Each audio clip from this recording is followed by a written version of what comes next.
Roydell and Avestine, okay, they is siblings, okay? You know I'm cool with that. Their brother and sister, Roydell Avestine, okay, hold on, cause Roydell and Avestine's grandmother and my grandmother, okay, they were sisters.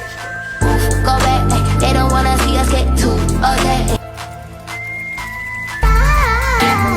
Now I wasn't there, you know, it's a lot of rumors, and if my big mama say that that's her sister, then that's her sister.